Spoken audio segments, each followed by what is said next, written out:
Good afternoon. I will call to order the December 5th meeting of the Minneapolis City Planning Commission. My name is Matt Brown. I serve as president of the commission. I'm joined today by Commissioners Magrino, Slack, Sweezy, Luke-Pier, Freeland, and Rockwell. This time I'll ask that you silence any mobile devices.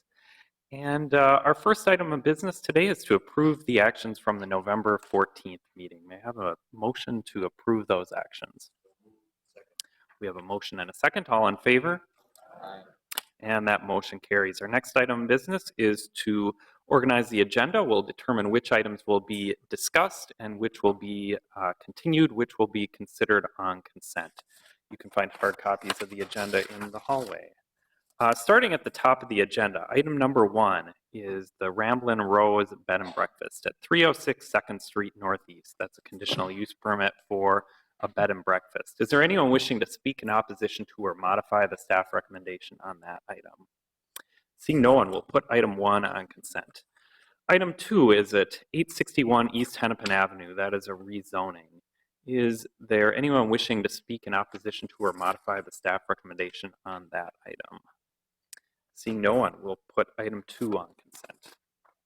Item 3 is at 4210 East 34th Street. That's a conditional use permit for a contractor's office. Is there anyone wishing to speak in opposition to or modify the staff recommendation on that item? Seeing no one, we'll put item 3 on consent.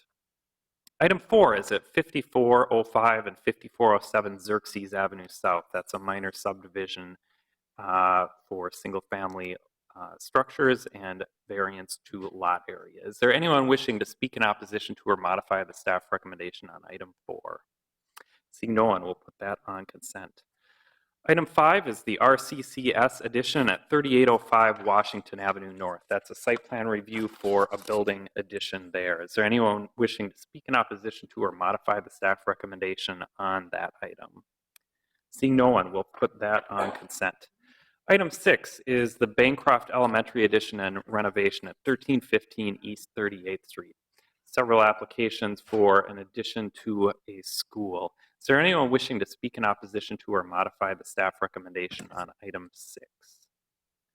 Seeing no one, we'll put item 6 on consent. Item 7 is a plaza and surface parking lot at 1203 through 1207 Washington Avenue South. A couple applications related to that. Is there anyone wishing to speak in opposition to or modify the staff recommendation on item 7? Seeing no one, we'll put that on consent. Item 8 is a 4th floor addition at 233 Park Avenue and 700 and 724 South 3rd Street. Conditional use permit to amend a PUD and site plan review for a building addition there. Is there anyone wishing to speak in opposition to or modify the staff recommendation on item 8? Item 8, yes, we can discuss item 8. Item 9 is the 4700 Cedar Retail Addition and Renovation at 4700 through 4714 Cedar Avenue. And that is a site plan review for a building addition. We'll continue item 9 to the January 9th meeting at the request of the applicant. So we will not be considering item 9 today.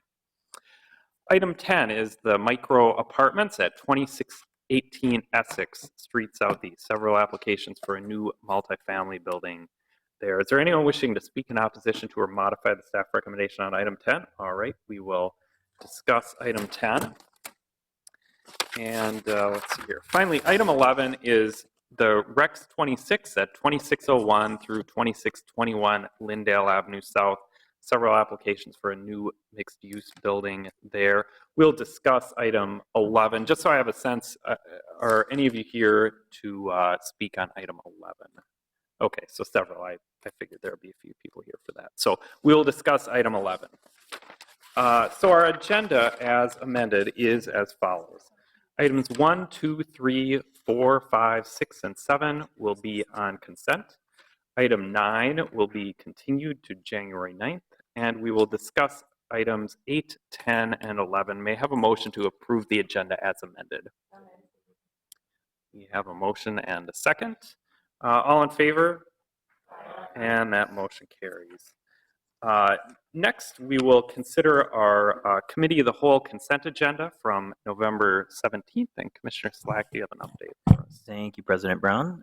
There were 6 specific items that we heard at the Committee of the Whole on November 17th. Item number 1 was a land sale as part of the vacant housing recycling program, and the sale of the property was 3334 James Avenue North. Item number 2 was a land sale as part of the vacant housing recycling program again. The properties were 317 26th Avenue North, 3631 Colfax Avenue North, 3257 Logan Avenue North, 3542 Lindale Avenue North, and 3825 Bloomington Avenue South. Item number 3, again, was part of the vacant housing recycling program, and that property was 1718 Fillmore Street Northeast.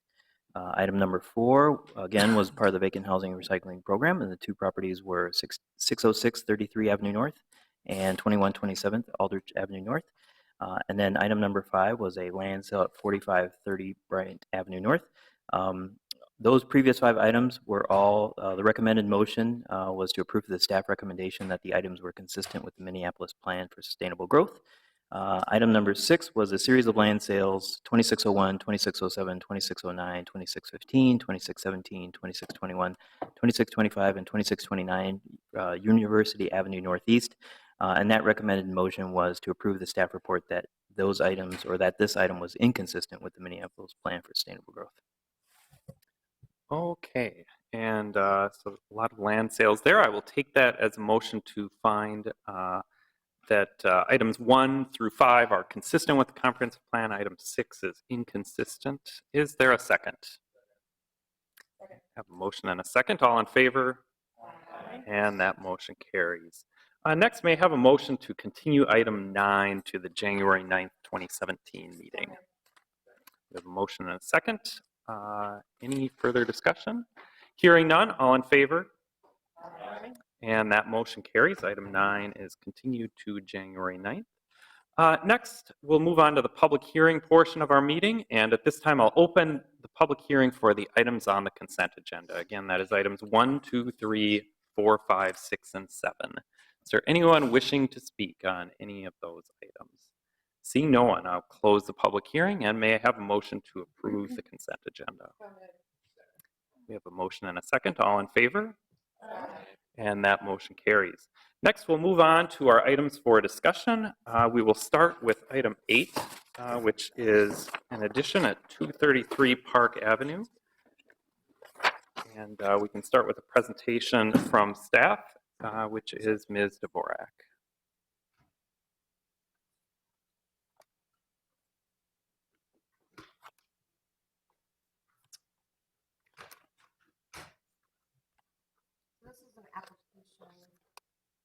This is an application for a project that you reviewed last July of 2015 for a planned unit development. It includes the Old Spaghetti Factory building, the Thresher Square building, which is a local and national landmark, and then the construction of a new 6-story mixed-use building, ground floor commercial, the Trader Joe's grocery store, and then residential above. That was a planned unit development. Tonight, they are proposing a 4-story, 8,400 square foot addition to the Old Spaghetti Factory building. That is the only change proposed tonight. The planned unit development, or the application, I should say, does not require any exceptions to the zoning code, so no alternatives are being requested, therefore no amenities are required. We did find that the project is in compliance with our code and our comprehensive plan, and we are recommending approval. So this is the addition. Washington is up on the screen. It's set back from Washington and then set back from Park Avenue. Again, it accommodates 8,400 square feet of office space for an existing tenant within the building. They will be moving. They're on the 3rd, and then they'll also expand up to the 4th floor.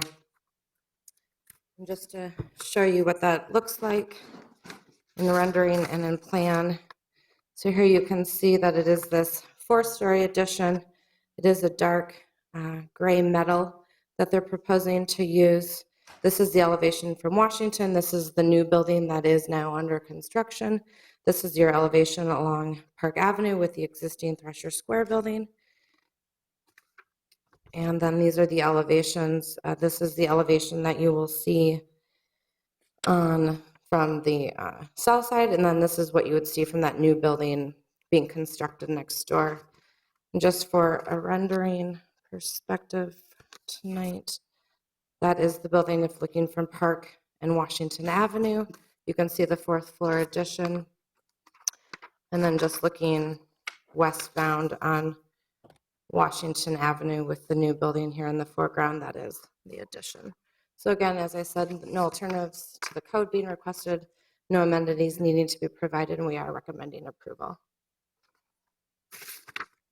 All right, commissioners, are there any questions of staff? And Hillary, maybe you can clarify, so this particular addition did receive a certificate of appropriateness from the Heritage Preservation Commission, or was that considered as part of the entire project? This building is not a landmark, so it does not require review by the Preservation Commission. Only the Thresher Square development, Okay, which okay. did receive approvals for their the conversion to the hotel with some minor modifications to that building that did go through HPC prior to Planning Commission in July of 15. Right, thank you. If there are no further questions, I'll open the public hearing on this item. And if you'd like to come to the microphone and state your name and address for the record. Hi, my name is Ryan Strohstein. I'm a resident at 607 Washington Lost, so it's right across Park Street from the Old Spaghetti Factory. So mainly my concern is, right now I look above Old Spaghetti Factory, and now I'll be looking into Old Spaghetti Factory. So, concern is obviously affecting my view and potential property values. So while I'm not totally opposed to this, I mean, I think it looks nice, and it is. I like that it's set back on the roof, so that sort of helps. But yeah, my main concern is really just affecting the property values from something going above a height that I was expecting it to go. Right, thank you. Is there anyone else who would like to speak on this item? Seeing no one, I'll close the public hearing. And commissioners, we have two applications before us on this item, the conditional use permit and site plan review. Are there any further questions, or would someone like to start things off with a motion?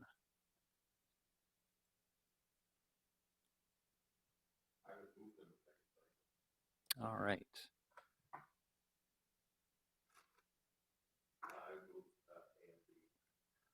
All right, Commissioner Vreeland is moving staff recommendation to approve both items A and B. Is there a second? We have a motion and a second. Is there any further discussion? If there is none, I might just quickly address the comments made by the speaker. Overall, this addition fits well within the height and bulk limitations of the zoning code. So it would be somewhat difficult for us to not allow a building of this height at this location. So that's kind of where we're coming from. Just wanted to mention that. Commissioner Sweezy. Thank you, Mr. President. I just wanted to disclose, I don't think it's a conflict of interest, and I do intend to vote on this, but my son does work at the old spaghetti factory. Thank you for mentioning that. If there is no further discussion, we have a motion and a second. Clerk, please call the roll. Bender? Aye. Gagnon? Aye. Kranzer? Aye. Lipke-Pier? Aye. Magrino? Aye. Rockwell? Aye. Slack? Aye. Squeezy? Aye. Vreeland? Aye. 9-0. And that motion carries. Our next item for discussion is item 10, the micro apartments at 2618 Essex Street Southeast, and staff is Ms. Steiner.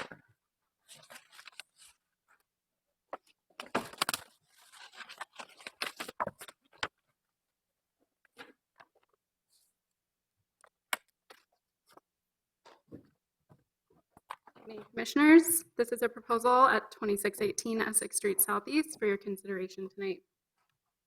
Some background on the property. The property is located near 27th Avenue and Essex Street in the Prospect Park neighborhood. The property is zoned R5 multifamily. In terms of land use features, the property is located within the growth center of the University of Minnesota. It's 2 blocks from the commercial corridor on University Avenue and 1 block from the Stadium Village Activity Center. The proposal tonight is a 4-story, 25-unit building with 9 parking stalls. This building would replace an existing triplex on the site. The proposed parking stalls are at grade and under the building, and they're accessed from a driveway on Essex Street. Here's the site plan for the building. There's a adjacent surface parking lot that's located to the north of the property, and then there are residential properties located to the south and west. As you can see the driveway accessing from Essex, and then if you see the first floor plan, you can see how the parking is set up. So it is located behind the stairway and the manager's office, so not directly between the street, but it is under the building and at grade. And then there's one unit at grade as well. Here are the upper floor plans. The applicant is proposing micro units, so there's 23 small units that meet our minimum gross floor area size for a studio. They're just over 350 square feet in size, and then there's also 2 larger 2-bedroom units proposed. These are the proposed elevations of the building on the bottom, and then fitting into its context on top. The elevations of the other sides. And then the land use applications that are required for this proposal, there's a number of variances required as well as site plan review. The variances are related to parking and the required yards. And I'll just briefly summarize the analysis for all of those applications. So for the parking variances, the request was to decrease the minimum parking requirement from 14 to 9 spaces. And then there's also a variance request to increase the amount of spaces that are allowed to be compact size. Staff found that the driveway access on Essex Street, which is required or is necessary because the site is on a block that doesn't have a public alley, as well as the yard requirements on all 4 sides and the subject lot's width and lot area are all practical difficulties that limit the developable area of the site that were not created by the applicant and therefore limit the amount of parking that can be accommodated on the site. There's also policy recommendations for this site that guide this property to incorporate high-density housing, and the site is well served by transit and well served for bicycling. In terms of the yard variances, the applicant is requesting variances of all 4 yards. So for the north side, the north interior side, the request is from 11 feet to 10 feet for the building, 3 feet for the parking area, and 0 feet for a small patio or walkway. And then for the south, it's 11 feet to 9 feet for the building, and that's just at the upper floors. For the west, which is the rear yard, the request is from 11 feet to 9 feet for a mechanical lift, which sticks out about 2 feet into the required yard, but it's only 10 feet wide. And then 3 feet for the ground level patio for that one ground level unit, and then 0 feet for that same patio or walkway that also needs the variance on the north side. For the east, which is the front of the property, there's an established front yard requirement of 18 feet and 10 inches. That's based on the adjacent property to the south. Typically, the requirement would be 15 feet. The applicant is meeting the location of the building, or the building placement meets that 18 feet, 10-inch requirement. However, the applicant is proposing a canopy design feature for the entrance, which extends out to 13 feet from the front property line, so it requires a variance. In staff's analysis, we found that these are reasonable requests for yard variances, as the site is uniquely limited due to the lack of an alley on the site, as well as the lot area and lot width. The site, like I said, for the parking variances is guided for high-density housing, which this is. It's located near an activity center and a commercial corridor, and within the growth center of the University of Minnesota. And we found that the request would not be detrimental to those using the property or those using property adjacent to this. For site plan review, alternative compliance was required for visual interest standards and the parking and loading, landscaping, and screening standards. So staff has recommended, and you can see those in the images to the right of the screen. So that is on the top, that's the south elevation, and there's 2 sections of 37-foot wide blank walls. And then on the bottom, that's the north section, that's that parking area that I mentioned. The applicant has indicated that it wouldn't be feasible to incorporate garage doors, and so that parking is not screened from the adjacent residentially zoned property. So staff is recommending 2 conditions of approval related to those alternative compliance requests. The first is that they would incorporate some kind of metal mesh or lattice material that would allow for the growing of vines on those blank walls on the south elevation, and then that they would provide adequate screening that's at least 6 feet in height and 95% opaque as required by the zoning code. That would screen the parking area from the adjacent property to the north. And there is adequate area to incorporate something like a cedar fence along their northern property line. In terms of public comments, only one letter was received by the time of this meeting, and that letter was in support of this application or these applications. So I'll stop there, and we are recommending approval of all of the applications with the stated conditions. Okay, thank you. Commissioners, are there any questions of staff? Commissioner Kronzer. So on the building elevations, it references exposed natural gray unpainted concrete. Is that cast in place concrete or is that CMU units? My understanding it would be cast in place concrete or concrete panels, actually, but the applicant can speak more to that. Okay, thank you. Any further questions of staff?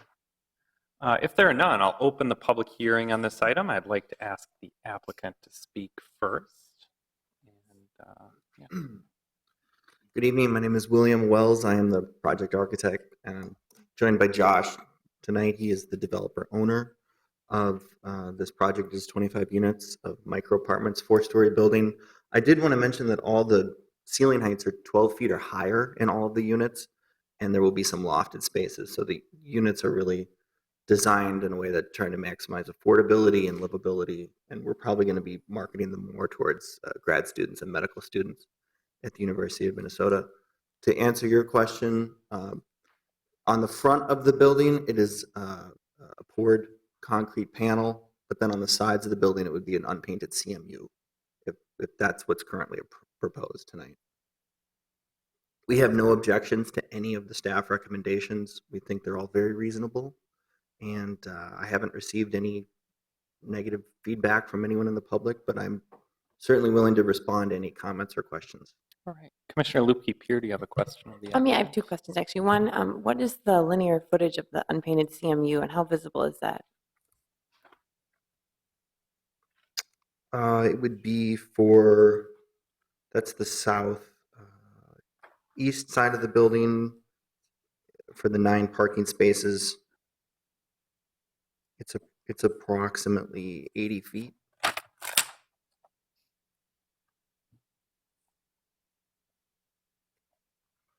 This is the whole length of that facade? Not the whole length of the No, facade. just the central parking Just the central portion? bump in piece where the parking is. Okay.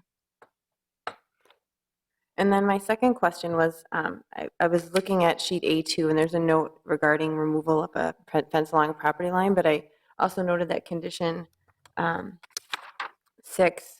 condition 5 calls for incorporating screening possibly into and installing a fence. So which is it? Is there a fence that's going to be there or not? Are you asking about the staff? I'm asking you if you plan to put a fence in, or according to sheet A2, there's a note that says there's an existing fence, but you plan to take it down to use it as a shared alley serving 2 parcels? You know, I'm not sure. There is an existing barbed wire fence that's sort of damaged, and I'm going to let Josh speak to what the plan is to do with that fence.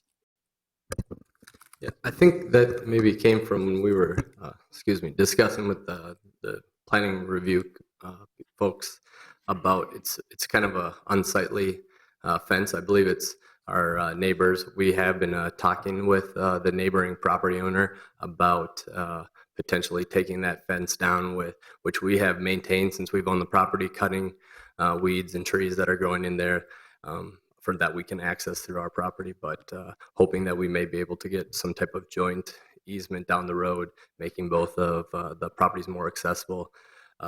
That said, we also are talking with the neighbors to the south about some opportunities to work with them, including purchasing their property. So that if that fence may not be an issue, but bottom line is we'd like to take it down since we've been maintaining the unsightly condition since we've owned the property.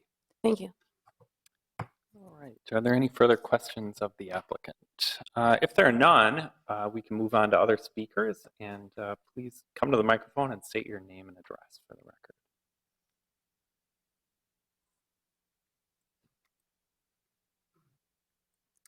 Hi there, my name is Connor Casey. I'm a tenant at this unit currently. We've been there for about a year and a half now. We've had problems with the property owner and the management in the past. We've received no word other than the posting on our property that the house will be torn down. I hope not to waste your time. I'm not sure really who I'm to reach out to. I want to know basically, what are my rights as a tenant at this point, and what do I need to expect? My security deposit, it's going to be torn down. So I hope I'm not wasting your time asking improper questions, but these are things that I would need to know. I'm just kind of hoping for some guidance. Yeah, thanks. And, overall, obviously, our role is really to look at the zoning compliance of a Right. project, although, so I would certainly say to work with your landlord on what the timing is. Maybe I could just ask the applicant in general, maybe you could just explain some of the timing. Yeah, I mean, the timing would not affect the existing lease, and apologies, I've not heard from the tenants. Otherwise, I would have addressed these. The word hasn't gotten to me. I have a property manager. Okay, well, yeah, I understand this would not be the forum to have this discussion. I do have a property manager, and obviously I would have avoided this coming up if I could, but there's a lease in place that would be trump any kind of development plans that I have. I know that, so I could not begin any development that would cause confliction with that legal contract that I have in place. Right. Thank you. Is there anyone else who would like to speak on this item? Did you have another? I'm sorry, I'm just. No, yeah, you can continue. Where do I go from here? Am I strictly, bound with these guys? Is there somebody in the city, that are just going to have as kind of a safety net for me Yeah. and my resident tenants? Mr. Wittenberg? I would recommend, sir, starting with the Regulatory Services Department and Okay. housing inspections Mhm. and housing licensing. They may be able to guide you appropriately. Thank you. I appreciate your time, and I hope I haven't wasted it. And Commissioner Bender. Thank you, Mr. Chair. I also just wanted to add, I'm sure your council member would welcome a phone call. That's Councilmember Gordon's ward. And we also fund as the city an organization called Homeline, and that's meant to be a resource for renters to ask questions just like this one. It's called Homeline. And you could call any of us, but Councilmember Gordon is your council member. All right. And if there is no one else who would like to speak on this item, I'll close the public hearing. And commissioners, are there any further questions, or would someone like to start us off with a motion? All right, we have a motion to approve items A through G. Is there a second? We have a motion and a second. Commissioner Luke-Peter. I'd like to just quickly address a couple items in G, if I may. Yeah. Number one, I think I'd like to add a condition 6 that requests that an alternative material other than plain face painted CMU be used along that facade. It's already there's a lot of leeway being given for the exposed parking on the ground floor of this, so I just think a material that I would consider to be quite unattractive to look at shouldn't necessarily be something we allow in such a length. So I would be curious as to whether people would be willing to entertain that as an amendment. And then I just wanted to reiterate that point 5 does call for the owner to install a fence on the north side of the shared property line. So I just want to encourage them to work with staff to make sure that that happens, or if they don't intend for that to happen, to speak now or forever hold their peace. So those are my request is an added condition 6. All right, so we have a motion and a second to modify the conditions of approval for item G, the site plan review, one related to replacing the plain CMU with a different material, and another related to the fence. Is there any further discussion on that motion to add those conditions? If there is none, all in favor signify by saying aye. Aye. Any opposed? And that motion carries to amend those conditions. Is there any further discussion on any of the items A through G? Commissioner Magrino. Yeah, just a quick comment that I thought that this was a pretty good example of what you can do in R5 zoning on a lot that's just, a single family house. I think it's a ambitious size project. I hope we see more stuff like that around the city. All right, thank you. Is there any further discussion? Hearing none, we have a motion and a second to approve items A through G with some modifications to the conditions on item G. And clerk, please call the roll. Freeland. Aye. Swayze. Aye. Slack. Aye. Rockwell. Aye. Magrino. Aye. Lipke-Peer. Aye. Cronzer. Aye. Gagnon. Aye. Bender. Aye. 9-0. Right, and that motion carries. That concludes our discussion on item 10. Our next item for discussion is item 11, which is Rex 26 at 2601 through 2621 Lindale Avenue South. And staff is Mr. Hanauer.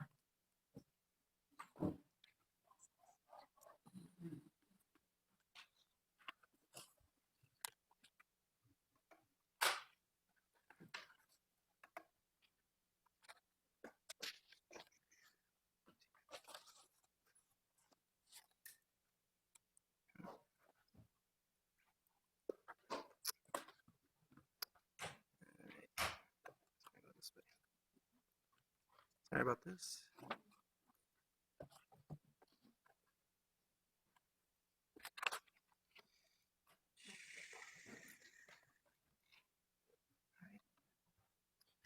Good afternoon, Commission. So the Rex hardware project, you have the 9 applications that are required for the project. Staff is supportive of those applications, the 2 rezoning, the conditional use permit, the variances, and the site plan review to allow for the 5-story, 77-unit, 20,000 square foot mixed-use building at the southeast corner of 26th and Lindale on a commercial corridor. As you can see I think in this comparison, you saw this project twice at committee of the whole reviews, and the applicant incorporated a lot of that feedback in this proposal. They lowered the height by an entire floor. It's going from what was considered a 6-story building to 5 stories. I can explain, it's actually 4 floors. I can explain that in a bit. Eliminated 14,000 square feet of gross floor area, and that reduced that floor area ratio from 3.2 to 2.8. And then they really simplified the building exterior materials, going with current proposal is a brick and that metal panel. The metal panel being something similar that you see to the Walker Library in Uptown. Also, as I pointed out in the staff report, this is in the new expanded pedestrian-oriented overlay district. They weren't required to meet a lot of those requirements, but they did. They incorporated pedestrian scale lighting, lowered that window sill height for the first floor commercial. They exceed their window percentage on the first floor for both 26th and Lindale. They're exceeding their bike parking requirement for the non-residential portion of the project, and then having a building entrance at the corner. And I'll move on and be succinct, but just also want to note a few other things. All below grade parking, which isn't often the case in new projects, the high quality building materials, strong building presence at the corner, what we want to see for a building in a PO district, and recessed and projecting balconies, and have a first floor awning at 12 feet to really try to relate to the neighboring commercial buildings. So to talk to the applications, staff is supportive of the request to go to C2 zoning for the entire site. Designated mixed use for the future land use map, and the policies really support having mixed use buildings with the retail first floor and residential above. The zoning surrounding this area is also consistent with the proposed C2 zoning, with all the other 3 corners of 26 and Lindale having C1 or C4 zoning. And with the addition of the pedestrian-oriented overlay district, that will prohibit or really restrict a lot of auto-oriented uses coming to this site if this current proposal doesn't come to fruition. Conditional use permit, the request to go from 4 stories, 56 feet, to 5 stories, 62 feet. We are supportive of that as well. It reads as a 4-floor building, and it's given the height of that first floor being greater than 20 feet. That's why it's considered 2 stories. The height of that first floor is 23 feet, so just slightly over. But staff is supportive of that request, given that something that we noted in the report was that 99% of this building complies with that 56-foot height requirement. It's just the elevator overrun, that gray portion here, that is at 62 feet. So we really feel that the applicant worked to try to fit this building in with the context of the zoning and the surrounding area. Also recognize the U-shaped design helps break up the building along Lindale, and the density is in line with the small area plan guidance, 105 units per, 105 dwelling units per acre. The guidance is 40 to 120. And as shown on this context of the developments along Lindale Avenue, the floor area ratio is within a lot of the, and lower than developments that were in the activity center a couple blocks to the south, and the development that happened at the corner of Franklin and Lindale. So I kind of talked about the, for the variance for the floor area ratio, going from 2.38 to 2.8, kind of made points of the support of that variance request, given the context, given the previous developments before here along the commercial corridor. We want to see this type of development in this area. And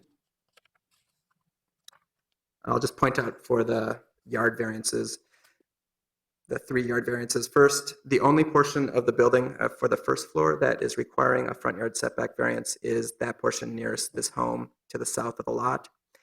They are required to meet the established front yard setback. They're at 21 feet.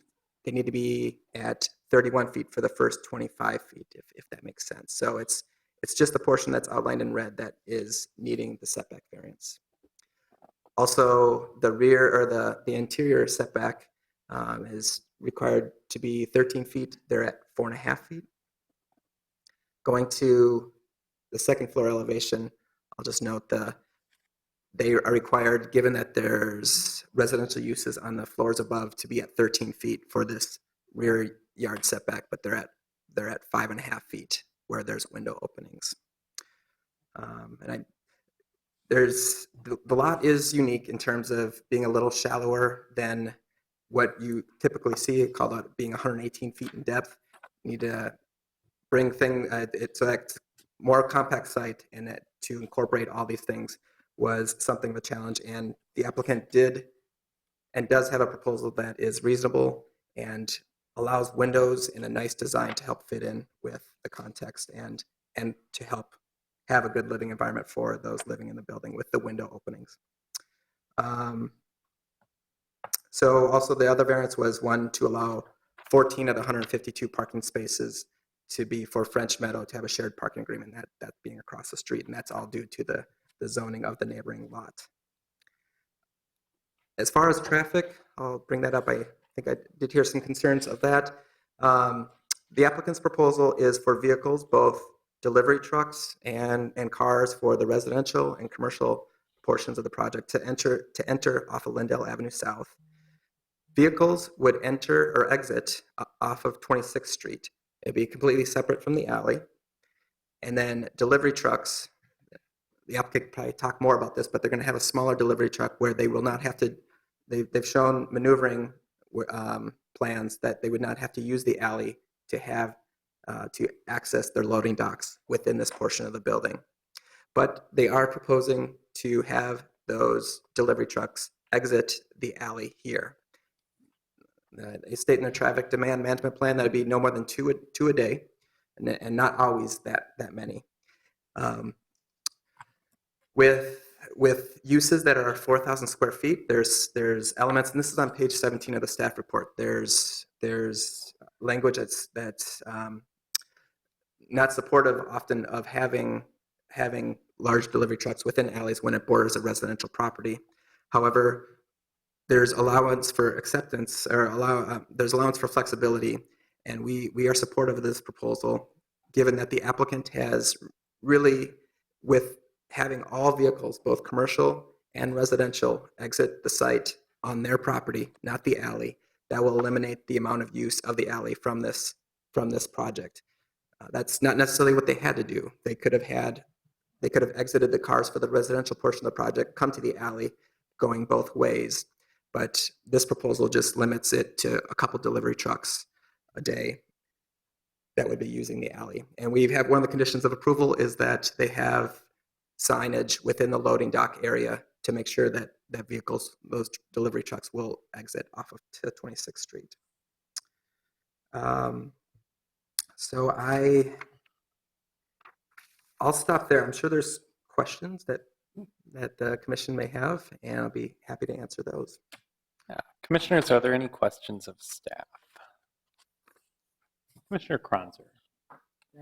Number 3 condition, the site plan review, talks about rock face CMU.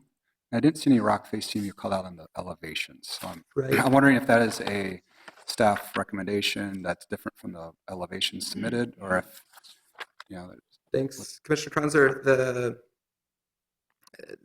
We got, in calling out a number of things, the applicant did make a lot of changes to their plans, but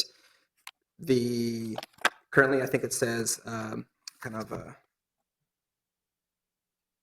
what's the type of, a painted masonry unit is what they're proposing, but we wanted to be sure that, and they've accepted this in with the plans that will be built, is that it will be rock face CMU. I want to make sure I get to okay. And the 30% element is just to comply with the guide to exterior materials that limits it to that amount. so is that on the east elevation only? That would be on the Alley side? east elevation and a portion of the south elevation.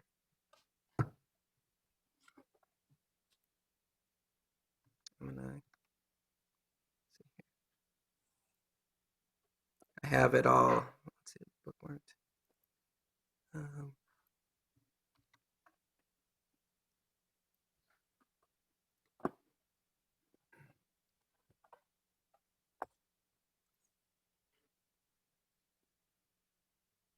So here's those 2 elevations. That would be that first floor that where you would have the rock face CMU.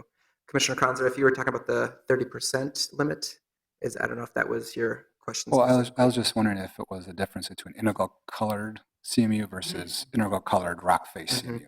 Right. Is that the difference? I guess and this is something that if you wanted to take up for the condition of approval or to tweak it, is we saw that plain face CMU, even if it was painted, as something that wasn't something that we were looking to support. So we were sticking to that guide to exterior materials that did call out that So permitted the material. original proposal is painted. Correct. Okay, thank you. Commissioner Bender. Took all that to get to that question. I apologize. That's my style. But Thank you, Mr. Chair. I had a couple more questions about the loading. So if you didn't do this sort of interior delivery truck loading, what would be the other options? So there's a lot of businesses around here that don't have this sort of interior Right. circulation. So what do they do? with Public Works, there is the potential of on-street loading, but I'm not sure if that's what it would be feasible for the applicant or the potential retailer. In terms of other options, I do not know. And if it was on-street loading, would that be on 26th Street then? Or do we allow loading on corridors like Lindale? I'm trying to think. There must be some businesses that do have truck loading on Lindale Avenue, but I'm I'm not sure if it would be 26th or Lindale Avenue, if that's where it would go. I know other restraints of having the bus stop at that corner would provide some limitations or some other things that they'd have to consider. And then could you talk more about how the turning movements would work? So would there be signage that would talk about the restrictions of turning movements for cars coming in and out of the 2 entrances? As far as, I'll have to, let me refer to the traffic demand plan to, as far as getting into the site and out of the site from Lindale Avenue, right? I'm gonna also ask the applicant if they could address that, but that, I don't know if the signage is a requirement as part of the discussions with Public Works. There have been some questions as well about the greening of the site, and I don't know that there's a lot of space Right. available on the lot that isn't either developed or green, but I wondered if you could also talk about if you see additional opportunities for greening on the site and how they're doing on their requirements. Sure. So their requirements are minimal for the amount of green space that they do need to provide in the public realm because of the size of the building and because of the size of the lot. They do have these boulevard elements, the greening there along between the sidewalk and the street. They've also incorporated just these small landscape strips closer to the building to help soften that edge along Lyndale and 26th Street. So the other element that they did provide is within that 4.5-foot setback on the south was the greening and the shrubs and trees along that line to help buffer between their building and the residential building to the south. So definitely an urban area, wanting a strong building presence. Feel that what they're doing in the public realm is a positive. I mean, if, let's look at the pictures of along Lyndale Avenue South. And when you have those gaps between the buildings, those spaces often are unused and unavailable for active uses. And so you have the buildings with the Treehouse and Nightingale, just a solid building wall going lot line to lot line. And you have the CC Club and the French Meadow, Treehouse or Common Roots over here that does have that vacant lot there. But that's something that you really don't see as adding to a strong commercial corridor where we want pedestrians. And so having the buildings there, but then really doing as much as you can within the public realm is what we see the applicant doing. I just have a couple more questions, and I'm sure more will come up through the hearing. But I also wondered, I should have asked this when I was asking about the delivery trucks, but assuming this building may outlast any particular tenant, what do we know about allowing for deliveries if in the future of the building, or perhaps if something changes and the building ends up with multiple commercial tenants, would there still be able to be deliveries through the ground floor there at that just one location? And that may be something that the applicants could answer as well. But yeah, I was seeing that, and if it is a corridor through here from the delivery area or going from the loading dock to the other. So once again, I guess going from this loading area here to if this space was ever broken up, or on the street with the two-wheelers and getting products into those storefronts. thank you. Like I said, there's probably more questions that will come up. Okay, are there any further questions of staff? If there are none, at this time I'll open the public hearing on this item. I'd like to ask the applicant to speak first, and then we'll get to some other speakers. And please state your name and address for the record. President Brown, Commissioners, thank you. I'm Bert Coffin with ESG Architects, and I'm working with Don Gerberding of Master Development on this project.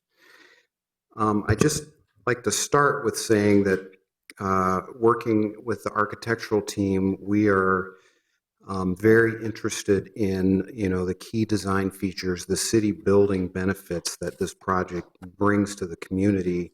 The streetscape is really very important and dear to us. And as Aaron kind of alluded to, especially along the commercial corridors such as Lyndale Avenue, you're starting to see projects that are really starting to fill in the street, and it's becoming a little more urban.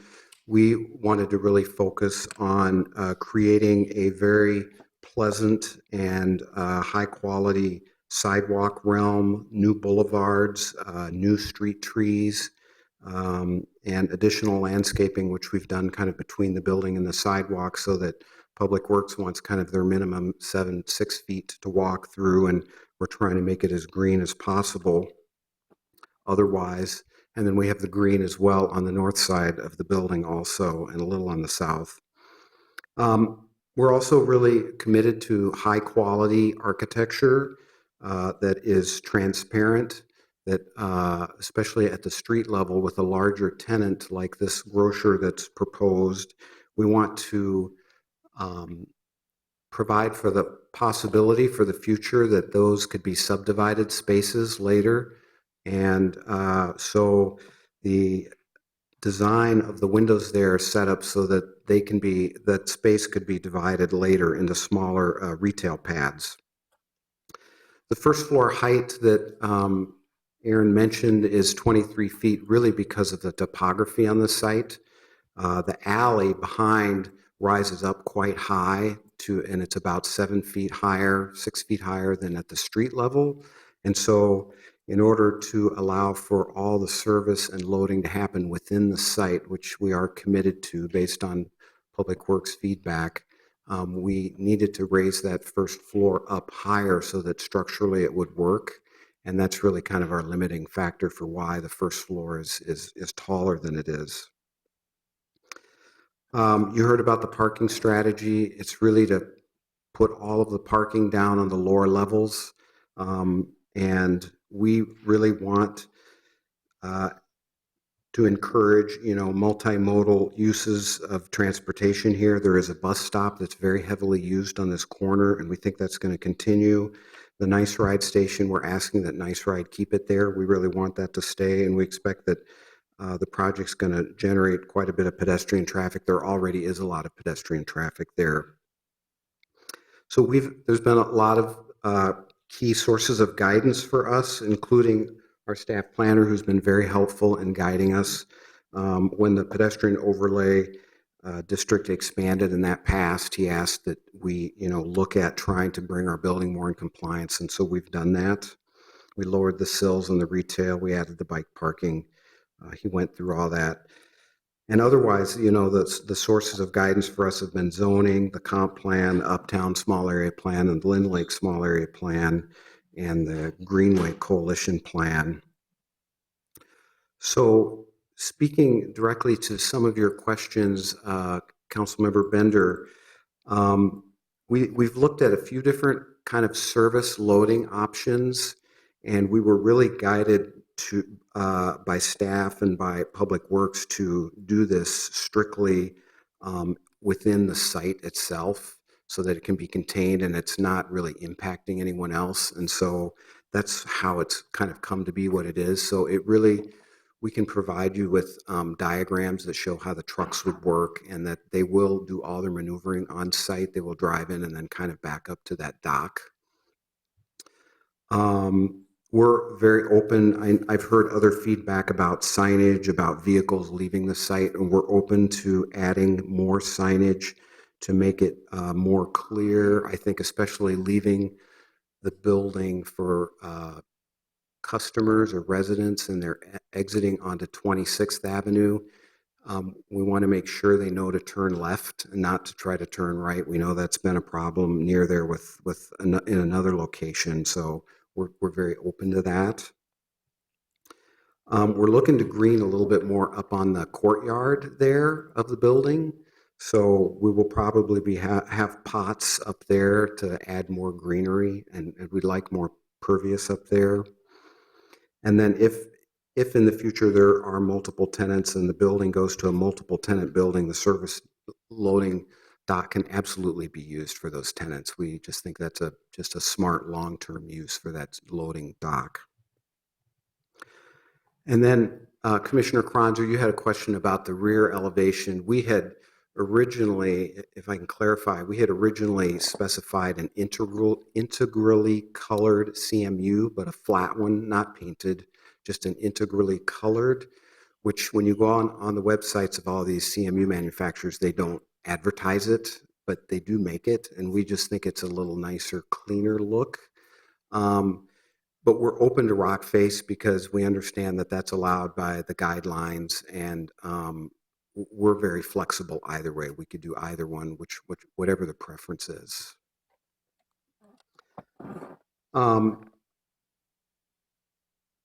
The material palette of the building, we wanted to keep it very simple. We added the courtyard to provide some undulation along Lyndale, so it doesn't feel like such a big building. It's really, a brick building with metal panel. As Aaron mentioned, it's the same metal shingles that you see on the Walker Library, those darker brown ones. And then it's a more lighter panel at the front of the building that's kind of highlighting the retail entrance and the residential entrance. So that's meant to be a slightly lighter color to highlight that area. I think that's all I have. So any questions, I'm available. Okay, Commissioner Bender. Thank you, Mr. Chair. Am I correct that this particular version of the design was never really seen at the two neighborhood meetings? I know there were a number of meetings before that this responded to, but did you get a chance to go to Whittier or Lena meetings? We did not. We had a couple of meetings with the neighboring condo, and so we met with Garfield Gables, and so they did see the design. That's right.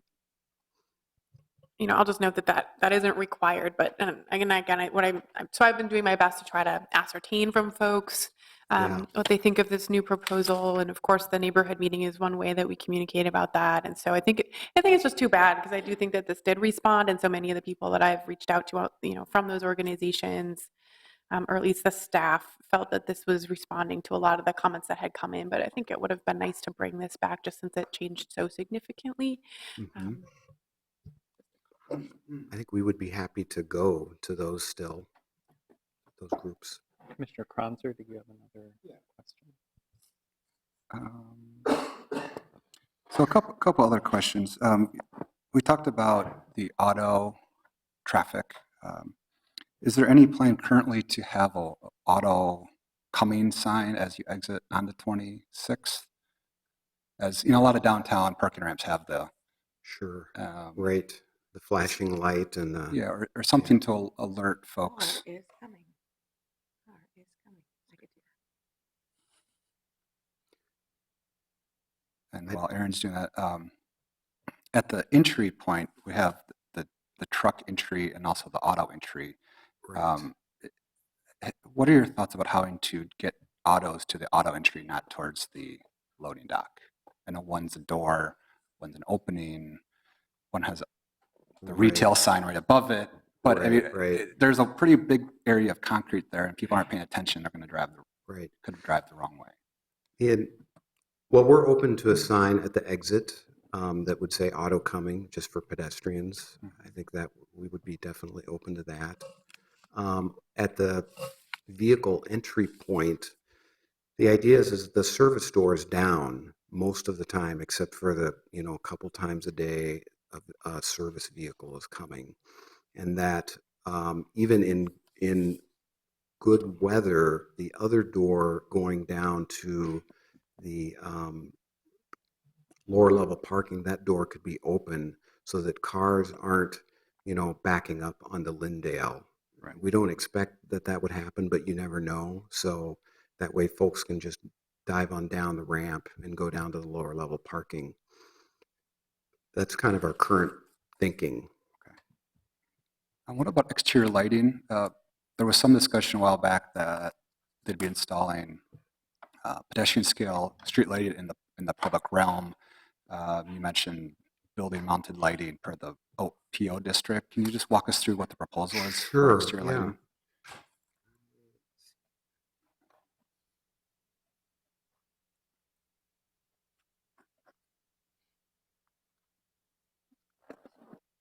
So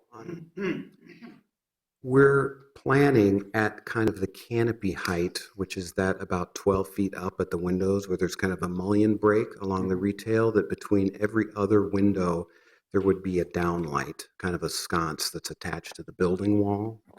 And so that would provide kind of a regular lighting along the sidewalk there. That's kind of the current plan, and that would carry around on the 26th side as well. Okay, what about the alley side? Alley side.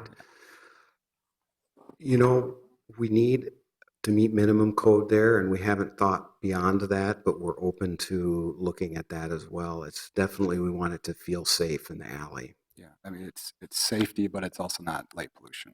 I mean, it's Right, it's right, really a careful balance that I think a lot of times we get wrong. right. Okay. Strictly downlighting for sure. Okay, thank you. Okay, are there any further questions of the applicant? If there are none, we can move on to some other speakers, and please come to the microphone and state your name and address for the record. And I know we have several people who would like to speak, so I'll just ask everyone to be mindful of everyone else's time. Ladies and gentlemen, my name is Peter Robinson. I live at 2648 Garfield. That is right on the corner of 27th and Garfield Avenue. I share the alley that these people wish to destroy. And this building, one of the things that is curious to me about this building, it's presented not as the monolith that it is actually going to be, but as essentially three separate buildings. This has an absolutely monstrous it takes over 2/3 of the entire block. It is demolishing 4 or 5 single-family houses, that most of which have been turned into rental units, but which are only 2 stories high. It wishes to replace them with 4 stories of monolithic things, and it wishes also to eliminate virtually the entire front yard of every one of these buildings, virtually every south side yard, virtually every northern yard, and virtually the entire backyard. Now, this talk about green space in that center is euphemism for an incline that they are not disposed to do away with in what I believe they are calling the courtyard. That is the only green space left. This entire building, which stands then 2/3 of the block, is going to face right onto the alley with no space at all, virtually no space between the alley space and that building. It is supposedly 4 stories high. But after all, since it's going to be built on the hill, they're proposing also to have traffic come in off of Lindale into the beginning of that. And that's where all the pedestrian traffic is. All the sidewalk going right down in front of that building, they are proposing to have traffic go across it. Now, they're worried about traffic building up on Lindale, but what about the pedestrians that use that block consistently and constantly? The Wedge is only 3 blocks away from there. People walk down that street all the time, plus to the restaurants that they very interestingly showed in the picture, but they're a block away. They're down on the other side of 26th Street. There is not a building within sight or almost walking distance of this area that is anywhere near the size of this thing. None. Even the apartment houses that were built on the Greenway and along the Greenway are not that big. This will just simply overlook and overshadow everything and look at that elevator tower. That condominium that they're talking about is that brick building to the right of it. There are only 3 buildings left after that one, all the way to 27th Street. They want to eliminate all the green space in 2/3 of that block. Now, one of the other things that's interesting about the alleys in this neighborhood, there are so many restaurants that there is not one day of the week, with the exception of the weekends, in which there are not garbage trucks going down every one of those alleys and all along 27th Street and all along 26th Street. Garbage is collected every single day in that alley, and those trucks are really big. Now, 27th Street is where all the school buses taking children to the Wilder School go. Every one of those buses, and they're there most of the times during the day, certainly early in the morning and certainly at the end of the day. The traffic in that particular block is quite big. Now, I notice here, one of my problems is trying to imagine, and I was glad to see these pictures. These pictures are misleading. That building is huge, and it stretches the entire length of that block. Now, they asked for a variance to allow off-site parking. Earlier, I received, as an owner of the house, a proposal to redo part of that area in Lindale and do away with some of the off-street parking lots. Where is the off-street parking going to go? Already Garfield is so crowded with cars that people have to park illegally, namely within 30 feet of the stop signs, in order to find any place to park. 77 units. 77 units in this thing. How many people per unit? Let's just say two people per unit, all of whom are going to be young people going to work and everything else, and almost every one of them is going to have a car, regardless of the goodwill of the buses and everything else. Where are they going to go? Not enough, and there was some talk of underground parking in the building, but not for 150 cars, is it? So where would they park? There isn't currently any place for them. There's very few parking spaces on Lindale Avenue. My block on Garfield has probably 4 or 5 houses that are single-family houses, including mine, and the rest are apartment buildings. There's no place currently for any cars to park. This doesn't seem to be thought out in terms of how its footprint fits with the rest of the neighborhood. It's a gigantic footprint.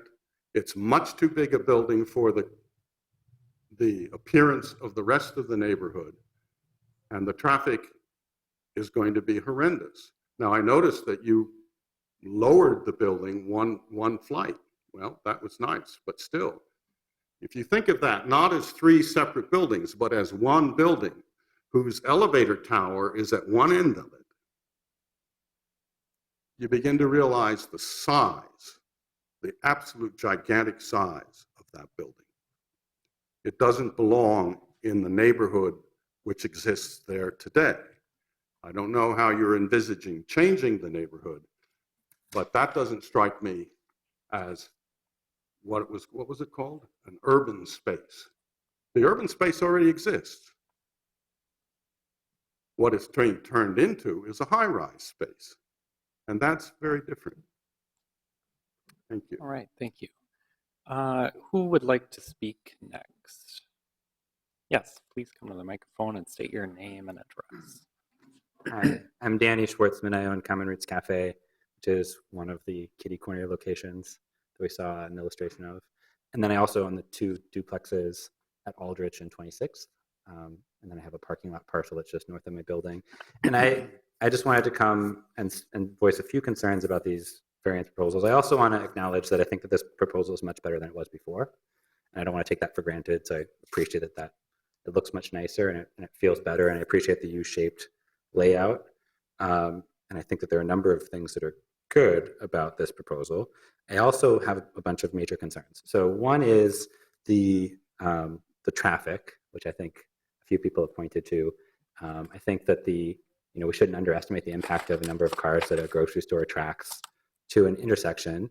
But more than that, I'm concerned about the traffic flow. I don't have a solution to suggest. I had a good conversation with Bert, and I appreciated his feedback today about what options exist in the site, and I don't know that there are any to improve it. But by entering on Lindale and all the traffic exiting on 26th, you're going to drop out all of the cars just before the intersection. And invariably, a fair percentage of these cars are going to want to turn right and go north on Lindale. And anyone who's trying to do that is trying to cut across 3 lanes of traffic, potentially a bike lane soon, with very little distance to do that. And we already have an intersection that is challenging to navigate, where people turn the wrong way on a one-way street and generally have challenges and a lot of traffic congestion. So I'm very concerned about that. I don't have a solution to suggest for it. I'm also concerned about a single tenant taking up this amount of square footage.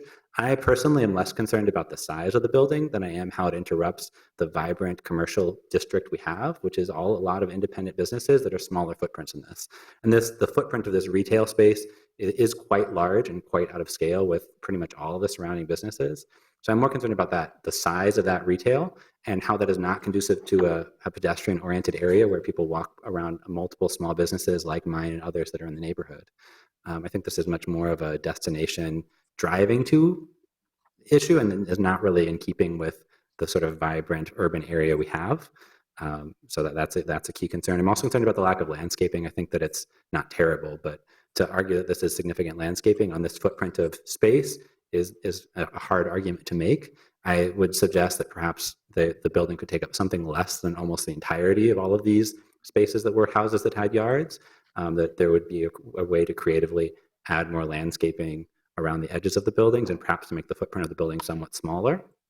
I don't know that that works with the tenant that they have, but also I think that there's a real argument to be made, maybe not with the current developer and the current development, but these parcels are very developable. This is not the only development that would come in these parcels. This is a vibrant economic district. There are a lot of people who want to build things in this area. There are a lot of businesses that want to locate in this area. The economics might not work for a 4 or 5 story large development, but I think that there are a lot of businesses and a lot of buildings one could imagine building within the existing zoning. Finally, I have concerns about the submission of signatures on the zoning application, the zoning application for rezoning. I understand it's a bit complicated to determine how 2/3 is met, but looking at the number of parcels, and I understand it's not that they count plats and not parcels, but my math, they fell significantly short of the 2/3 required. And I would just question that is accurate and reflects reality. By my math, they got to 58%, which is not 2/3. For me, the neighboring condo building that's right behind this would be looking at a solid wall of 4 stories that are not the prettiest portion of the building, that don't have the benefit of the nice view that makes it more appealing to the eye than a solid wall that they will be seeing in the back. And I'd be surprised, I assume some of those tenants are here, but I'd be surprised if a large number of those tenants were in support of this project. So those are my concerns. I do appreciate the consideration you guys are giving to this, and again to the architects who designed this. Finally, I'll note that I didn't get any communication about this project as an immediate neighbor until I got the letter from here, and I talked with Bert today, and he was very helpful in responding to feedback. But I would have appreciated a conversation, and I think that would be helpful in talking about how this community builds. Thank you. All right, thank you. And who would like to speak next? Is there anyone else? Yes, please state your name and address for the record. Hi, my name is Mark Trias. I'm the CEO of 13th Floor LLC, which is the parent company for 3 buildings on the corner of 26th and Lindale. One houses Treehouse Records, which is also my business. Another one is the Nightingale Restaurant next door, and the third is a duplex at 610 West 26th Street, which are tenants of mine. I apologize in advance for my lack of preparation here and also my lack of social skills in speaking with large groups of people.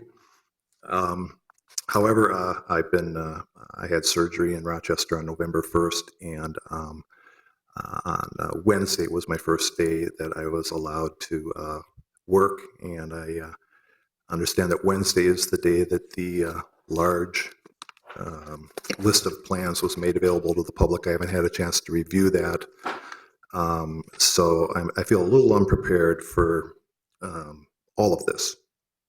Having said that,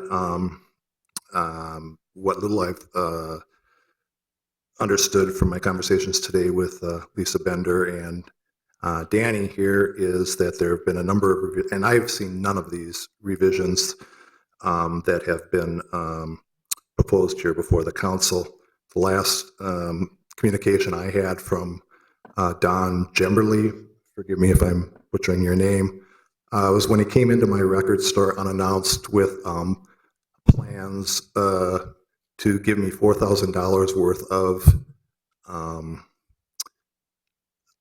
work to enclose the garbage cans next to my building on 26th if I would sign off on his project, which I guess is probably legal, but in my book that isn't cool. I'm sorry. That's a word from back when I was younger. I'm very nervous, excuse me. I don't like public speaking at all. So anyway, my concerns are many. I want to thank the gentleman that spoke earlier. He was articulated some of those much better than I would have. But one of them is parking. In addition, all the people that would be visiting the tenants of this building, all of the traffic that's going to be involved here is going to take away from other parking on the street and make the whole intersection so miserable that I feel that a lot of people are going to avoid that intersection if there's a large grocery store there, or any large business for that matter, with that kind of footprint. Already on a daily basis, I witness people trying to turn the wrong way down 26th, pedestrians and bicyclists nearly getting run over by people taking right turns off of 26th onto Lyndale, and other various and sundry kind of scary things. I'm very concerned that the Nightingale in particular is going to have problems finding parking for their patrons, and other restaurants in the neighborhood that have been kind of grandfathered in with the parking situation, that it's going to spill over onto Garfield like the other gentleman mentioned. And I think piling that much traffic out onto 26th Street, my understanding is that an Aldi's is the tenant. A lot of those people that are going to shop there are going to be from outside the area, and it's just going to create what I think is just an unconscionable amount of additional traffic, and at the risk of the safety of people in the area. I'm not going to go into all my concerns about aesthetics of having a huge building in the middle of the block, but because the proposal is for the largest building between Lake Street and Franklin, it kind of feels to me like if these fingers here are the skyline, there's going to be this one thing in the middle that sticks up.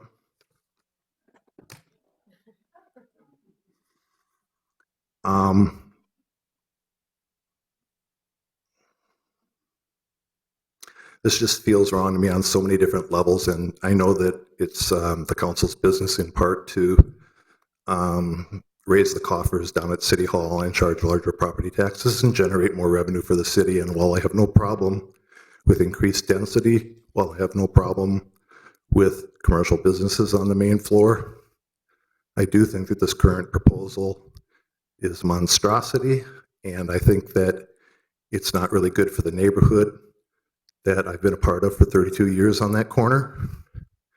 And I would just ask the council to maybe consider other things other than the money it might generate for the city by allowing it to go through as it is. And I appreciate your letting me take the time here. Like I said, I'm just really nervous. I don't do this well. Thanks. All right, thank you. And do we have any other speakers on this item? Yes, please state your name and address for the record. I'm Jerry Norbeck. I'm a co-owner of one of the buildings at 2624 Lyndale. We had sent this email to Aaron, and Aaron, I noticed that in your presentation, you didn't say how many negative comments you've received. There's 2 letters. I do apologize for that oversight. There's 2 letters in the addendum packet, the one that you received, the one that you sent, and then one from William Wells. Okay.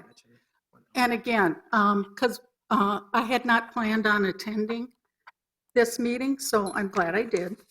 And I also am very nervous, so forgive me. If it's okay with you, I'm just going to read. As property owners of the fourplex at 2624 Lyndale, we have the following concerns. Master Properties attempted to bribe us by offering a blacktop our building's parking area in exchange for a signature on the petition. How many others received similar offers but did sign the petition?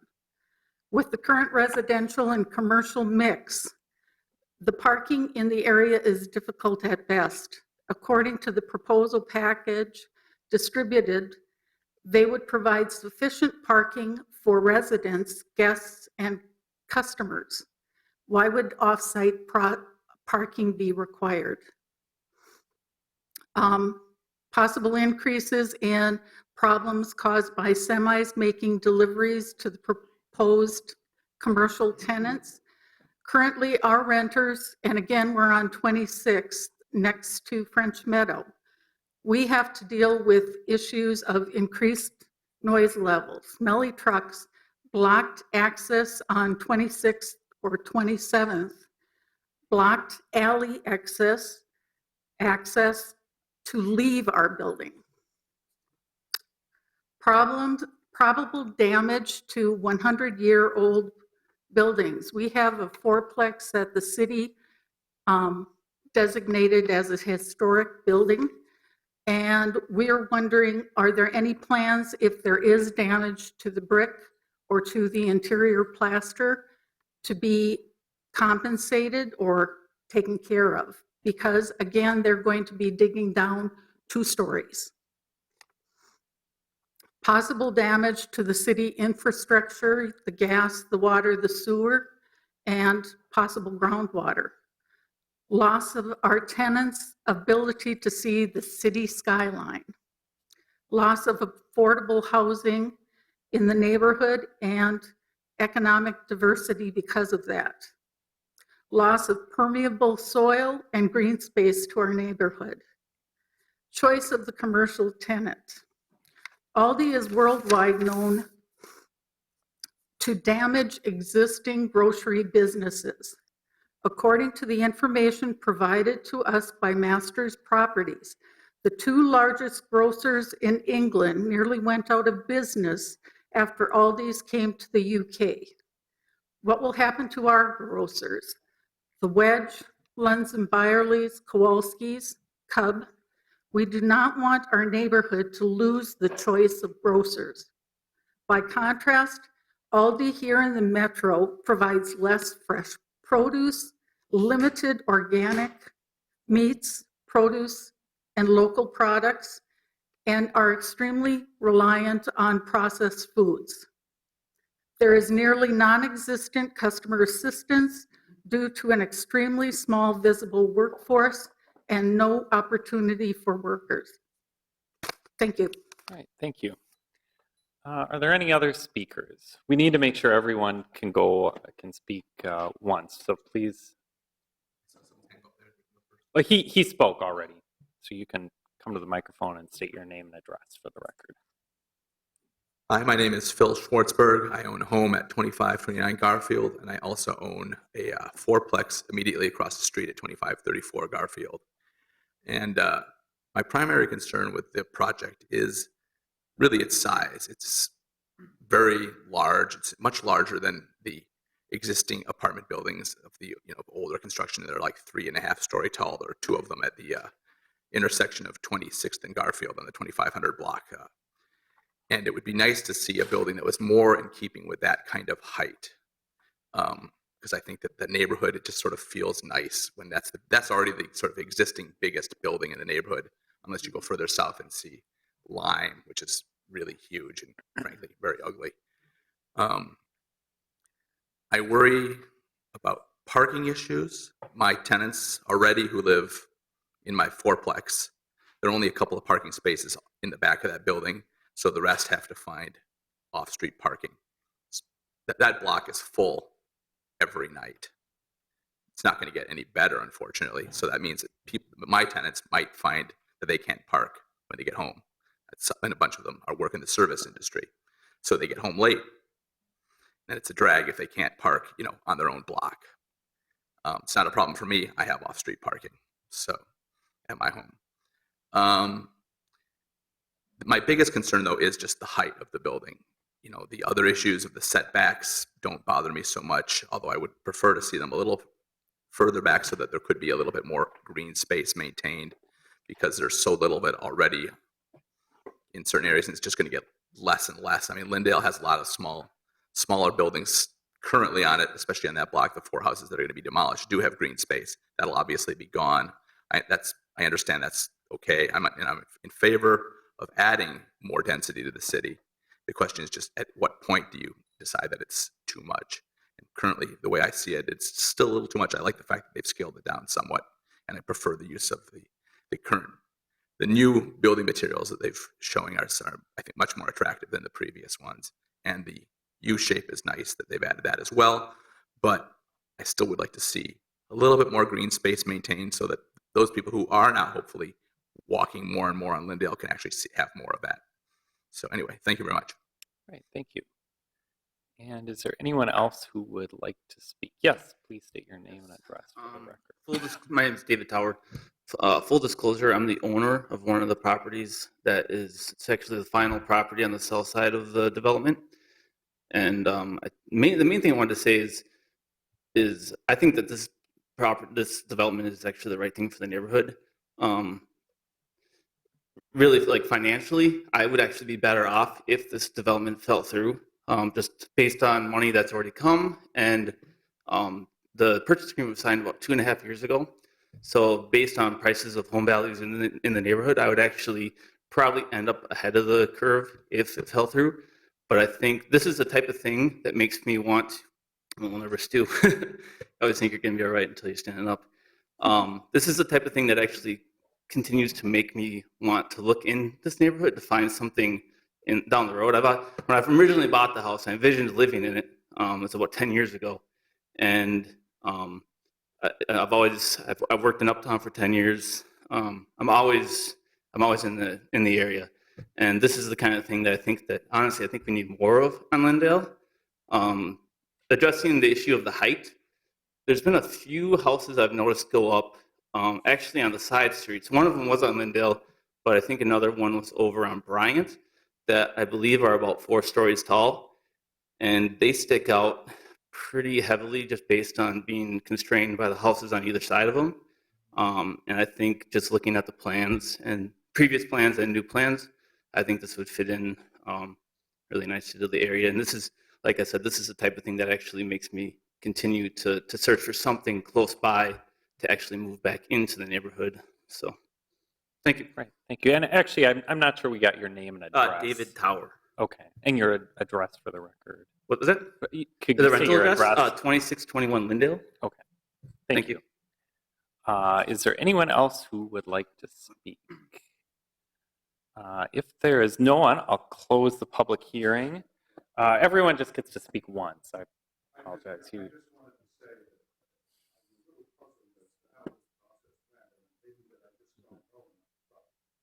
First letter that I ever got about this proposal was for this meeting tonight. Yet clearly, Yeah, we can talk a little bit about that. There were a couple items that I just wanted to address quickly that came up in the comments. And Aaron, could you clarify the variance that's requested for the off-site parking? That is for allowing spaces there that are for another use that's at a different location. And maybe you could quickly explain again the overall parking situation, since that came up a couple of times. 2 floors of underground parking. I think it's 152 spaces. They're dedicating 138 spaces for on-site tenants, the grocery store and the residents. There's 14 spaces that are proposed to be used by French Meadow across the street. And so, yeah, I do apologize if I didn't explain that well. The variance is needed to allow for the off-site parking, to allow French Meadow to use parking in the proposed building. So it's not the proposed development looking and needing more parking. It's someone else wanting to use parking in the proposed project. That's what requires the variance. Okay, thanks. And we also heard some comments about whether or not the signatures were obtained. In Minneapolis, there's a requirement that in order to change zoning from residential to commercial, signatures of nearby property owners need to be obtained. Could you just explain a little bit? It's my understanding that the city attorney has determined that those signatures were in fact obtained and documented. That's correct. Yeah, I try to take try to do the smallest amount possible there. And to allow our city attorney to do that review, and that's going with maps provided by Hennepin County, looking at the underlying plating, and that will determine how many signatures are required. And based on our city attorney's review, it was that all the signatures were validated, and that they did have the 2/3 or the proper amount of signatures to even allow this public hearing to happen, because that is one of the requirements to make it a complete application. All right, and Commissioner Lukey-Peer and then Commissioner Slack, you have some questions of staff? Yeah, Aaron, there were a lot of questions regarding the conditional use permit for the height, so I just wanted to get some clarification on that, because in the staff report, is it being triggered, is the need for the CUP being triggered by the fact that it's 5 stories since the first story exceeds 1 story by 3 feet, or is it being triggered by the fact that the elevator is located in the front and therefore is being taken into consideration because of 6.25 feet, whereas if it hadn't, it would actually meet the definition of, it'd fall under the 56-foot limit. Is it both? Right. Is it neither? Is it something else? I think it's both.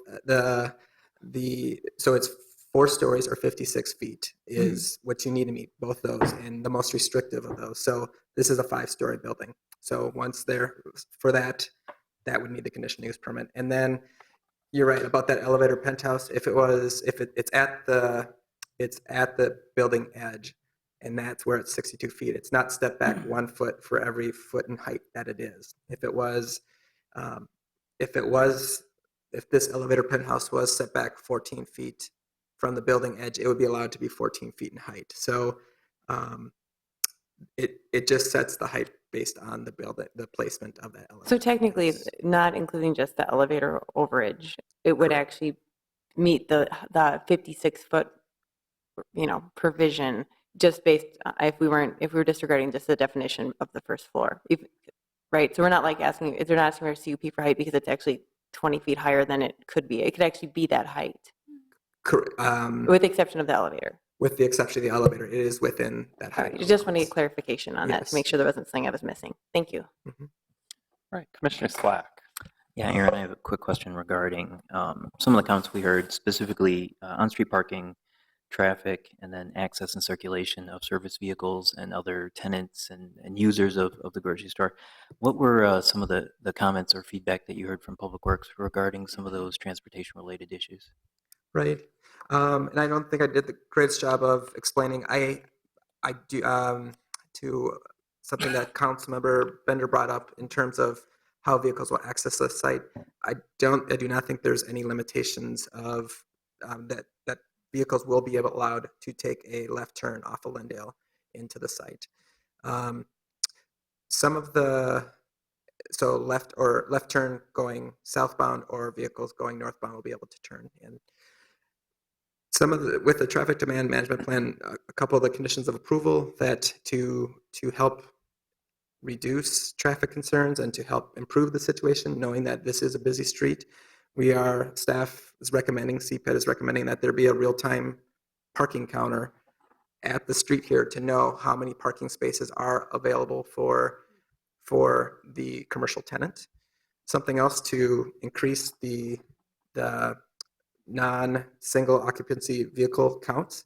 The applicant in their traffic demand management plan their goal is to not exceed 50% single occupancy vehicles for rush hour or for commuting to work. We're recommending that there be a real-time transit screen in the lobby to allow people to see and hopefully encourage them to use the bus lines that are in the area and also the bikes that'll be in the area and the shared cars that'll be available. So those are a couple of things that we are looking to see for the project to improve the transit options. The applicant's also including more bike parking for the residential units than is required. They're doing at least one bike parking space per unit. As far as concerns the applicant did work a lot with Public Works and to show a number of to show options and to try to get their support for having loading trucks use the site like this. And so they worked, that was one of the very initial steps or very initial elements of the project that they needed to work out and they wanted to get to there. It is within the site plan review jurisdiction to look at using the alley. And as noted on page 17, we wrote almost a full page on that. And based on that element and what they're proposing and how they're trying to reduce the amount of vehicles within the alley, we are supportive. So can I try to answer any question that I didn't? I don't know if I answered that well, but I hope that was somewhat helpful. Yes, you did. I think generally just the identification that it was reviewed by Public Works, it worked through Public Works, especially all the complicated surface vehicle access, and that it sounds like there weren't a lot of issues that were raised regarding the amount of traffic and access. In terms of, I mean, we do, it is a discussion as part of that traffic demand management plan to look at how vehicles will use the site and enter and exit the site. But we know that the traffic counts are high in this area and it is a busy area, but there wasn't any element that was looked to prohibit this development because of the amount of traffic that would be brought because of the proposal. Okay, great. Thank you. Okay, Commissioner Rockwell. Thank you. Aaron, was there any discussion on the issue that came up in comments of exiting onto 26th and trying to head north on Lindale? Of any, I mean, that seems real to me. Yep. And I know that in other parts of the city, so near where I live on 35th Street, where there's sort of a similar issue, Public Works has put a concrete thing in the middle of the street so that people turning right or left out of the gas station in Ola Arepa can't cut across. I don't know if that's a good idea or not in terms of traffic flow, but it is something that's happened. I just am wondering if there has been any discussion of what Public Works could do. It seems like a Public Works issue, not an applicant issue in terms of solving this, assuming this just is as it is. But if you could speak to that. Yeah, I definitely could see that as a concern, and that would be something I can raise to Public Works when discussing this with them and the comments and feedback that we received tonight. So I could definitely see that happening, and knowing that I too lived on a street like this and seen some weird and interesting driving maneuvers or attempted, and that is something that we can look at. Thank you. Okay, are there any further questions of staff? If there are none, well, Commissioner Magrino,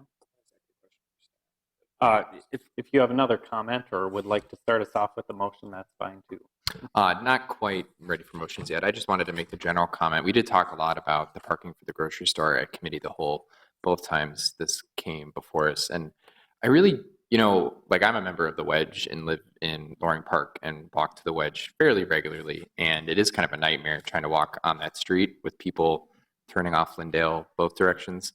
But like people drive to the Wedge from Hopkins. And I mean, that is much more of a destination than I imagine this will be. Like there's multiple other Aldis in Minneapolis. If you really want to drive to Aldi's and you want it to be easy, I'd have to imagine, if you live in Longfellow or some other part of the city, you'd probably just go to one of the ones where it is a little bit easier to drive to. I said that to the applicant that I didn't think they probably needed as much parking as they had, but that's something that the tenant wants. And so I think it's good that we're talking about it, especially the circulation. I don't see a ton of people driving to the store. I think a lot of people are going to walk from Lowry Hill East and they're going to walk from Whittier. It just seems like, I don't know, just general comment before we get into motions. All right, thank you. Commissioner Kranzer. I have a question for the applicant.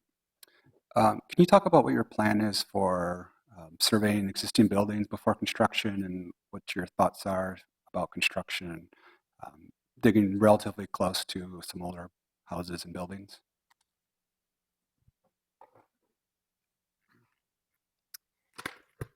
Good evening. I'm Don Gerberding with Master Properties. Mr. Kranzer, we have hired Northern Technologies to provide seismic monitoring on the buildings adjacent to the property.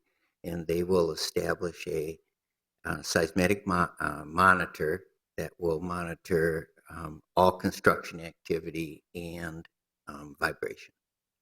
And the procedure is that they will set a limit, and any time that a maximum limit, and any time that the project gets within, my understanding is about 15% of what that limit is, then construction stops.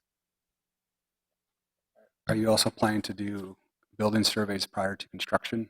That's part of the seismic plan. Okay, Yes. thank you. Okay. Any further questions, or otherwise, we have a total of 9 applications before us. If someone would like to start off further discussion with a motion. Commissioner Slack? Oh, Commissioner Vreeland? All right, Commissioner Vreeland is moving approval of A through I. That is all of the applications. Staff recommendation for all of those. Is there a second? We have a motion and a second. Commissioner Magrino. Friendly amendment. I wanted to change in item I, site plan review, condition 7, from CPED encourages the applicant to continue to work with Public Works and so on, to the applicant shall work with Public Works and Metro Transit to run electricity to the bus shelter. I think we talked about that a little bit at committee of the whole, and applicant sounded amenable to that. So I think we might as well get it in as a condition rather than a recommendation. All right. So to clarify, you're wanting to change the verb in that sentence from encourages to that state that the applicant shall. Yeah. Okay. Shall will go like after. I see. Yeah. We can make that change. Is there a second to that, first of all? All right. All in favor signify by saying aye. Aye. Any opposed? And that motion carries. Any further discussion? Commissioner Kronzer. Yeah, I'd like to add 2 more conditions and modify a third. To condition number 3 under site plan review, before the word rock face CMU, I'd like to add color integral flat face or rock face CMU. I think either is fine. They're both, one's textured, one's not, and they're both the same material.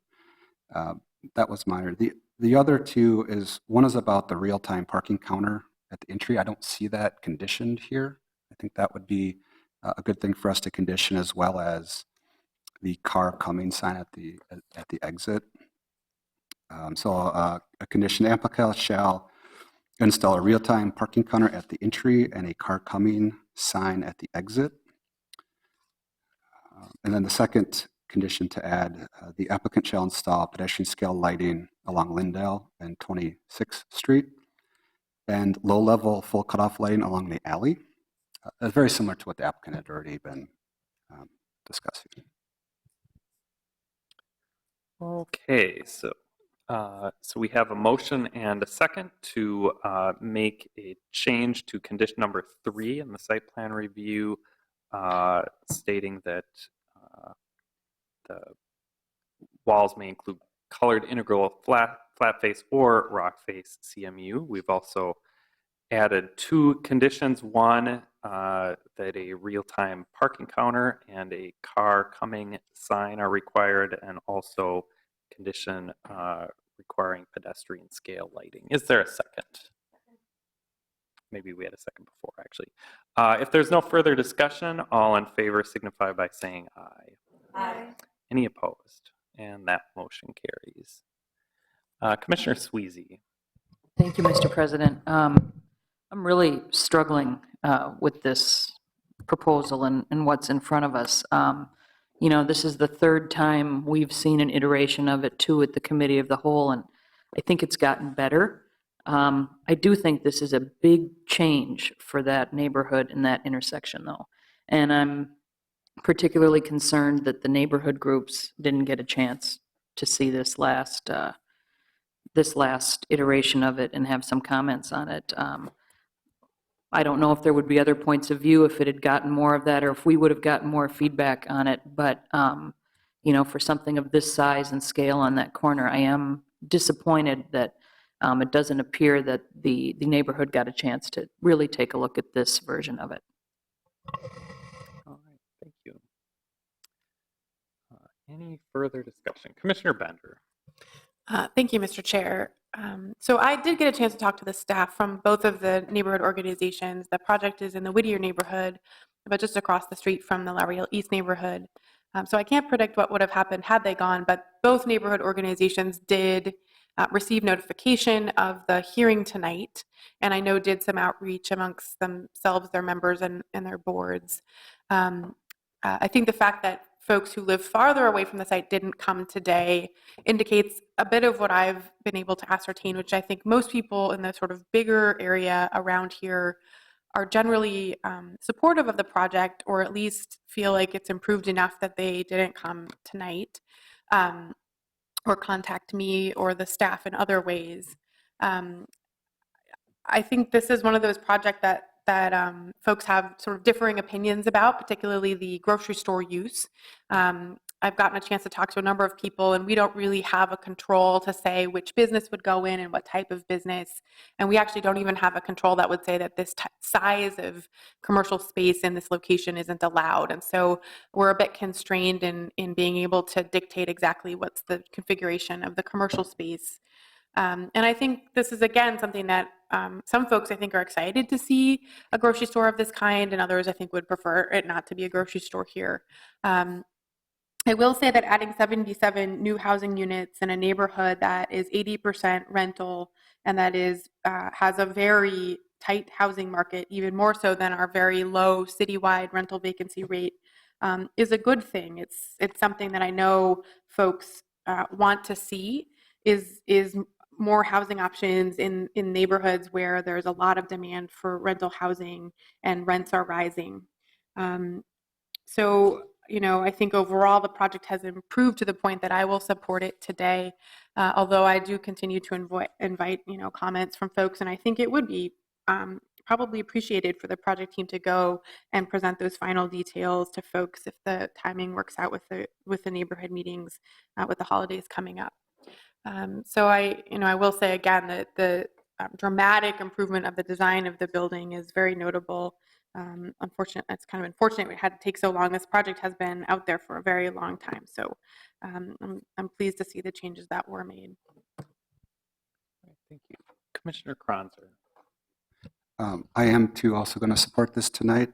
I've struggled with this project since we saw it, I don't know, many months ago.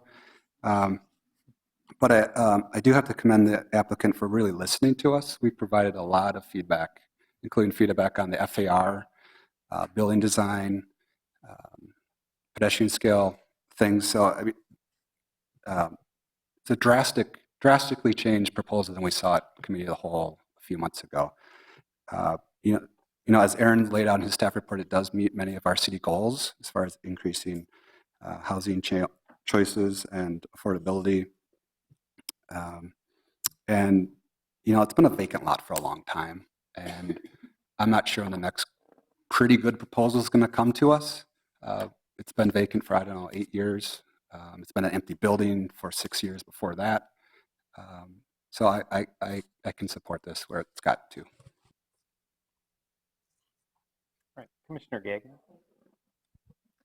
So I am also going to support this. My daughter went to Whittier and now goes to Whatton, and most of her friends live in complexes like this. And it is wonderful for the school district to have people think these are going to be singles or millennium. We have families living in these complexes, and they're attending our schools, walking to the schools.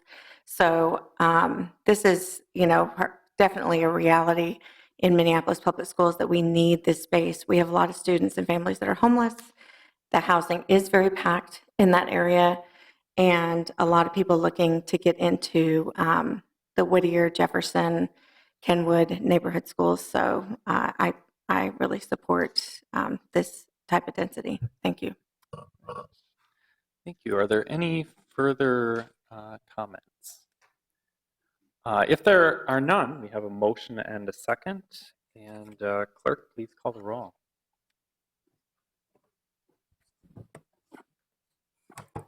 Bender.